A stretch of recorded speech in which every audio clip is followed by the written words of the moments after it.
Je cède la parole à Madame la députée de Gaspé. Merci, Monsieur le Président. Ça va aller assez rondement. Je n'ai pas beaucoup de temps. Donc, ce que j'ai fait là, pour cet exercice-ci, c'est que j'ai repris la publication du 21 mars que j'ai faite sur Facebook où j'avais quelques attentes prébudgétaires.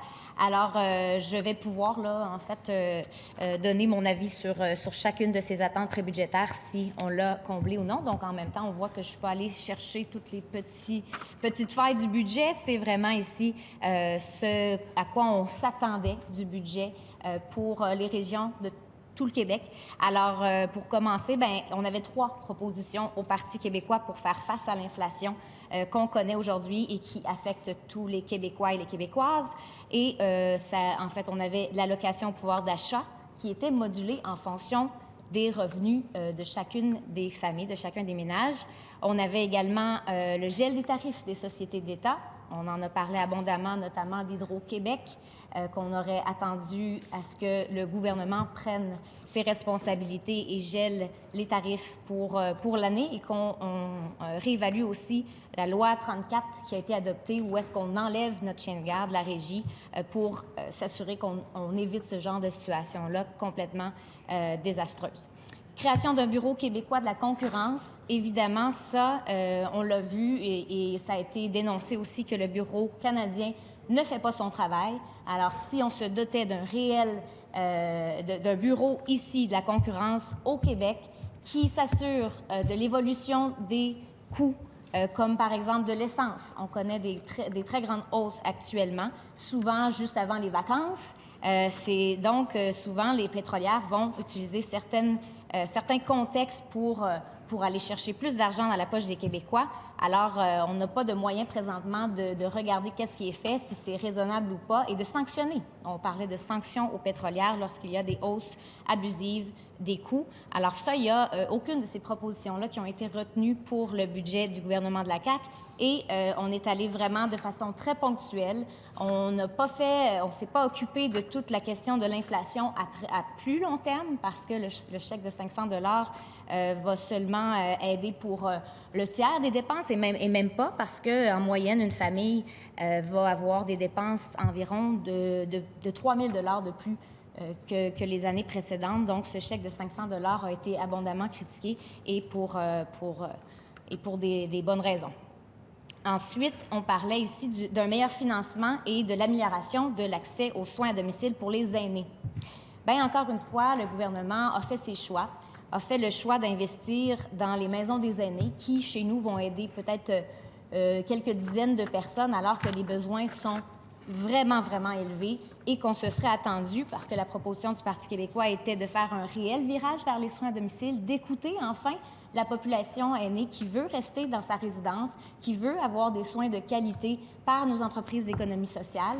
J'ai rencontré chez nous multi-services de Grande-Vallée qui couvrent un très large territoire, qui offrent des services de qualité, mais qui doivent pouvoir être financés à la hauteur des besoins pour que ces employés demeurent, qu'il y ait les bonnes conditions et qu'on puisse offrir le maximum pour nos aînés. Alors, tout a été encore investi dans le béton. On l'a abondamment décrié et on est loin de ce que le Parti québécois avait proposé sur 5 ans, de tripler l'offre en soins à domicile pour un total de 2,7 milliards de dollars. Ensuite vient le rehaussement du financement des organismes communautaires. On est à 1/3 des besoins comblés, Monsieur le Président. 1/3. Et ça fait des années que les organismes communautaires autonomes nous parlent de 460 millions maintenant pour être en mesure de combler les demandes qui ne font qu'augmenter depuis le début de la pandémie. Les besoins sont énormes. Qu'on pense à nos jeunes, qu'on pense à nos aînés, qu'on pense aux femmes. Les organismes communautaires doivent avoir les reins solides financièrement pour bien réaliser leur mission. Et on est encore à côté de la plaque totalement dans ce budget, Monsieur le Président. Je demandais aussi qu'on améliore les services de transport régionaux. Bien là, on attend, hein, Monsieur le Président, on attend. On attend depuis l'arrivée de la CAQ au pouvoir. Transport aérien, bien, ça fait 4 ans. Et là, on est toujours en attente de ce fameux plan. On arrive à la fin d'un mandat du gouvernement et toujours pas de plan en transport aérien. On nous dit « soyez patients ». Bien, on a été patients, Monsieur le Président. On attend toujours. Là, on nous dit que ce serait cette semaine. Donc, il va falloir, j'ai des très grandes attentes par rapport à ce plan, et il faudra réellement que le coût des billets d'avion pour quelqu'un qui part de Gaspé, qui veut aller à Montréal, dans son Québec, puisse le faire sans se ruiner, Monsieur le Président. Et ça, présentement, ce n'est pas le cas. Il y a des transporteurs qui ont repris les services une fois qu'Air Canada a quitté la région, mais ils ont de la difficulté avec tous les frais occasionnés par leur service. Eh bien, il faut que le gouvernement soit au rendez-vous pour les aider. Donc, nos attentes sont très, très élevées. En matière de transport ferroviaire, bien là, ça a été une très, très grande déception il y a quelques mois quand on a appris que la phase qui se rend jusqu'à Gaspé n'est plus dans les plans, aucune échéance. On ne nous donne même plus la date où est-ce qu'on pourra éventuellement reprendre enfin le transport ferroviaire, Monsieur le Président. Donc, ça fait plus de 10 ans qu'on attend sur ce dossier-là. Et les sommes sont là, mais les délais ne font que s'allonger. Donc, qu'est-ce qui se passe au ministère des Transports? J'aimerais bien le savoir. État du réseau routier, bien, c'est pareil. On a demandé un comité d'urgence pour que, quand il y a un incident sur notre seul et unique lien, qui est la 132, qu'on puisse rapidement se rassembler, les élus, les experts scientifiques, tout le monde ensemble, qu'on puisse s'assurer qu'on prenne les bonnes décisions pour entretenir le réseau, pour le réparer. Présentement, bien, c'est un peu à la pièce, puis on nous dit que tout va bien aller, mais encore une fois, on a failli perdre notre seul lien à l'automne entre Marsouilles et Lamartre. Et c'est toujours la même rengaine année après année, Monsieur le Président.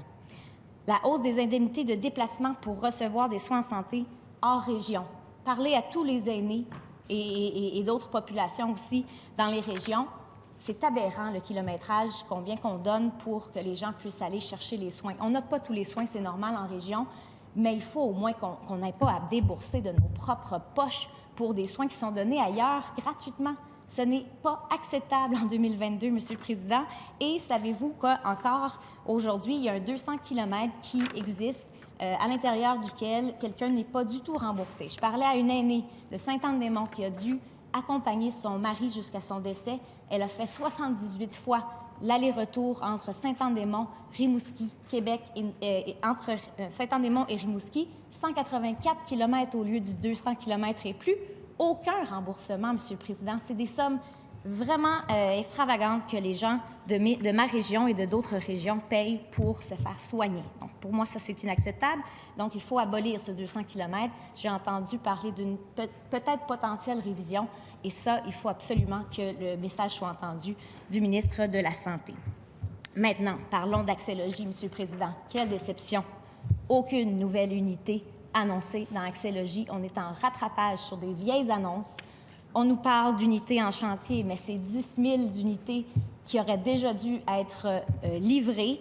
Et tous les groupes le disent. Il aurait fallu, depuis 2018, qu'on en livre 5 000 nouvelles par année, pour 25 000 au total. C'est ce qu'on s'est engagé à faire au Parti québécois. Et on n'a pas eu cet engagement-là de la part de la CAQ. Et même que là, le programme Accès-Logis est en péril. On n'est pas capable d'avoir une réponse claire de la ministre de l'Habitation.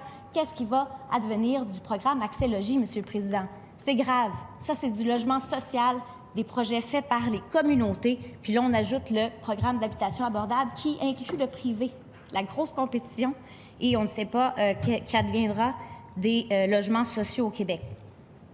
On a aussi un meilleur accès aux services de garde. Encore une fois, chez nous, on a des projets très porteurs pour la communauté qui sont refusés. Un CPE à Grande-Vallée qui cadrait dans le programme, qui a eu un avis de son CCO favorable.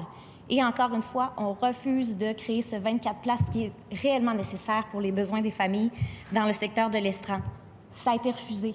Donc, encore une fois, on n'a pas accès aux services de garde comme le ministre nous l'avait promis. Les horaires de faction des paramédics, quelle aberration, Monsieur le Président. Et encore une fois, il y a certains secteurs qui fonctionnent comme ça. Ça met en danger la sécurité même de la population, puis on perd nos paramédics parce que ce n'est pas des conditions viables pour eux à long terme. La diminution du taux d'imposition des très petites et petites entreprises. Là, je vais rapidement parce que je vois le temps passer, Monsieur le Président. Mais ça aussi, c'est une très grande déception pour moi parce qu'encore aujourd'hui, 38 000 petites et très petites entreprises payent des taux d'imposition aussi grands que les multinationales de 11 %. alors qu'il y a une déduction de petite entreprise qui, normalement, réduirait le taux à 3 %. Donc, certaines réussissent à faire 5 500 heures salariées qui leur permettent de toucher à ce taux. Et les autres, bien, parce qu'on est en pénurie de main-d'œuvre et que c'est difficile d'aller chercher ces employés, bien, elles passent à côté. Donc, ça, j'ai demandé à ce que ce soit corrigé et le ministre des Finances a dit non, a fermé la porte. Donc, et ma dernière, en fait, attente était la majoration du financement des cégeps en région. On n'a rien, mais je dois tout de même dire qu'on a un engagement d'améliorer la mobilité étudiante, et ça, on l'attend depuis longtemps. Donc, j'espère que ça se concrétisera et qu'on aura une attention particulière pour nos cégeps de région. Je pourrais continuer, mais je vais seulement, en fait, m'arrêter en disant qu'on a entendu lors d'une controverse récente un gouvernement qu'on qualifiait de à courte vue, qui a une vision à courte vue. Je vous dirais qu'ici, c'est un budget qui est à très, très courte vue parce que c'est un budget qui ne voit pas plus loin que le 3 octobre prochain, Monsieur le Président. Donc, on a mis les priorités au mauvais endroit dans les décisions prises par la CAQ depuis 4 ans, encore là dans ce budget-ci. Et donc, je vais déposer une motion, Monsieur le Président, qui se lit comme suit. Que l'Assemblée nationale blâme sévèrement le gouvernement de la CAQ pour son inaction dans le dossier de la crise du logement, pour l'abandon du programme Accès-Logis et pour l'absence de mesures structurantes permettant à la fois de contenir l'expansion de la bulle immobilière et de donner accès à la propriété pour tous les Québécois. Merci.